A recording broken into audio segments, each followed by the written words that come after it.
Hey everyone, I'm Rick Beato. So this video I've been meaning to make for years, really. And it's about auto-tune. I'm going to state right up front, I'm not anti-auto-tune. Auto-tune has saved me on many sessions. Let me give you a little history of my use of auto-tune. So back in the early 2000s, auto-tune came out in 1997, but back in the early 2000s, I was producing a lot of bands. All right. This is Rick Beato. How's it going, man?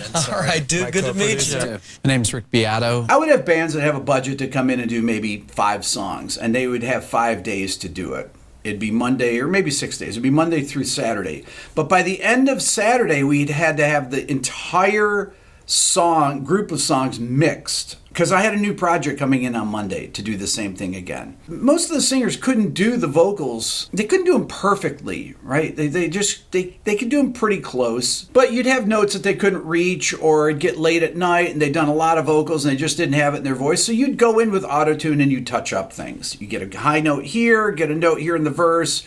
Maybe they didn't sing the melody quite right, so you'd kind of change one of the notes by a half step or something. You could do it and get away with it. Nobody would really notice. Double track it, they definitely wouldn't notice. When I first heard auto-tune, it's really the severe auto-tune. This was actually, I remember where I was. I was in NRG Studios in Los Angeles, which is a great, great studio. And I heard this song, Come On, and I was like, what is that?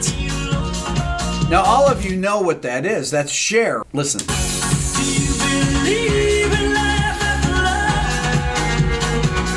This was really the first time that people heard autotune. As a matter of fact, it was referred to as the Cher effect at that time, because when you hear it here in the verse, it was used as an effect. I mean, we thought, oh, is that a vocoder or something? Vocoder's another type of vocal effect. And I remember the engineer saying, no, that's autotune. That's a plug-in. I was like, what is that? He said, well, basically you can go in and just tune the notes right to a pitch grid. And it just snaps the notes to a grid. And it makes it perfectly in tune, but it takes all the character out of it. So it sounds computerized. It's like, interesting. The next thing that I heard was right after that. I was in the same session, I heard this song. Lenny Kravitz. I remember saying to the engineer, is that auto-tune? He says, yeah, I think that's auto-tune on those background vocals, those yas. I said, because that does not sound natural. Those yas, it sounds really weird. It sounds too perfectly in tune, and it makes it sound small. Listen again. There's something really unnerving about it.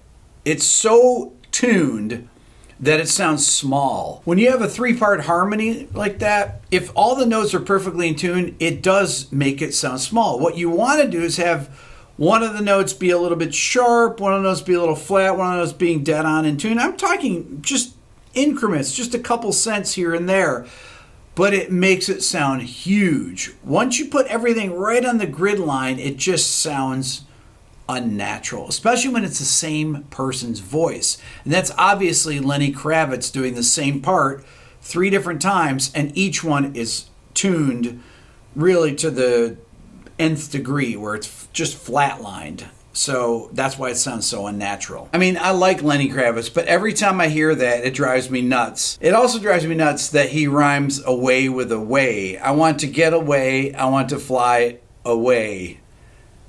That's not really a rhyme. Anyways, you have people like the king of autotune, T-Pain, right? T-Pain made his career on autotune, and it's a really creative use of autotune. I'm not anti-autotune.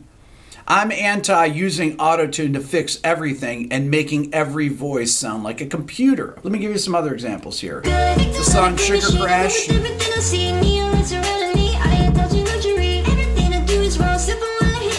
I mean, you can hear it. It sounds like a computer voice, right? It doesn't sound like a real human being, because it's not, because it's been run through an algorithm that makes it a synthesized representation of a voice. Or Daft Punk.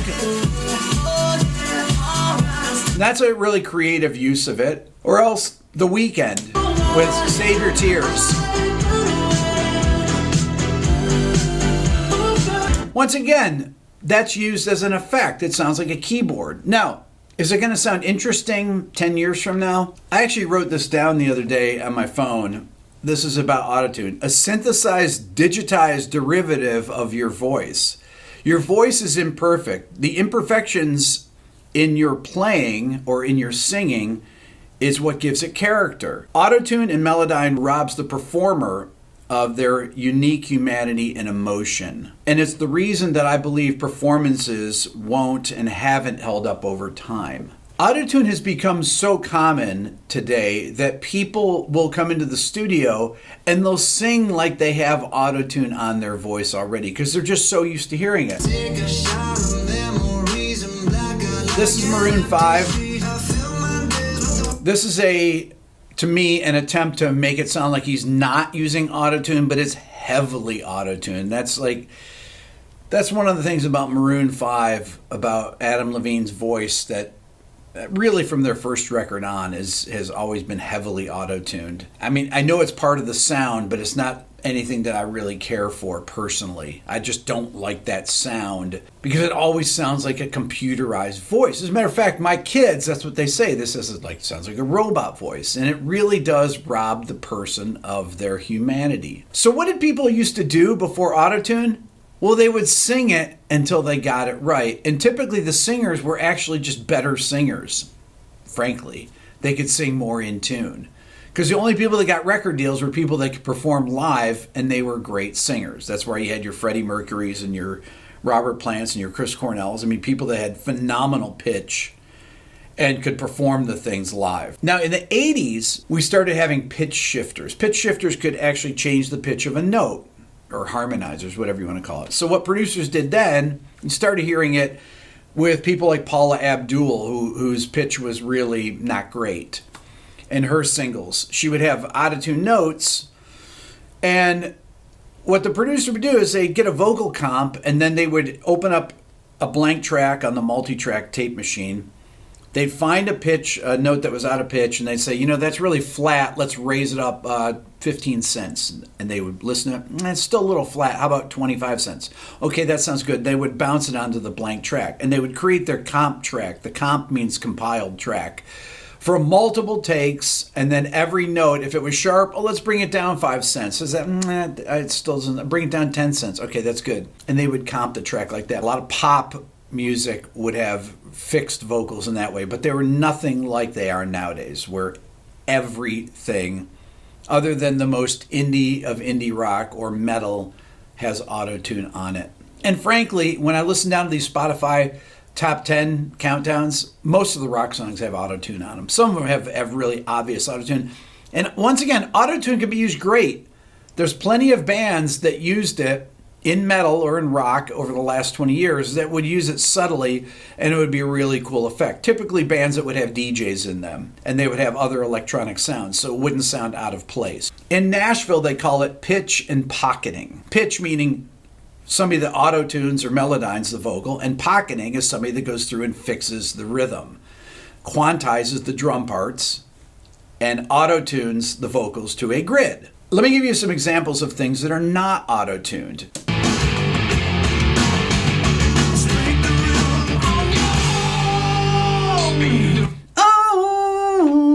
With any type of pitch bends like that, auto-tune would sound weird. Now, can it be done? Yes, you can auto-tune those things. You could actually follow the shape of those notes and tune them, but they didn't need to. This was done in 1994, it came out. Here's another example from a video I just did. Seal. No auto-tune. No auto-tune needed. Seal's a phenomenal singer. Or easy come, easy go, little high, little low. Freddie Mercury.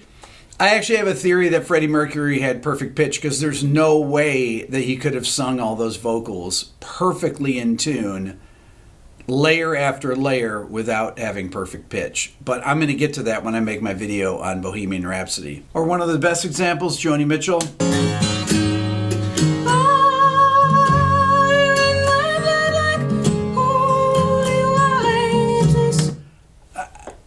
Joni Mitchell, come on.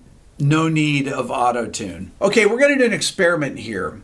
I'm going to take that yeah part from the Fly song by Lenny Kravitz, and I'm just going to sing one note out of tune and create that 3-part harmony to show you how ridiculous auto-tune is, how actually amazing it is, but how people do this. Okay, so here's how we're going to do it. The 3 chords in that 3-part harmony from the Lenny Kravitz song are C, G, D. But I've sung the note G 3 times, way out of tune. I'll play you the main vocal part. Listen to this. Yeah, yeah, yeah. Horrible, right? Okay, now I'm going to engage auto-tune, and you're going to see the red lines here show you the pitches. There's a very sharp G. You see the line for G here?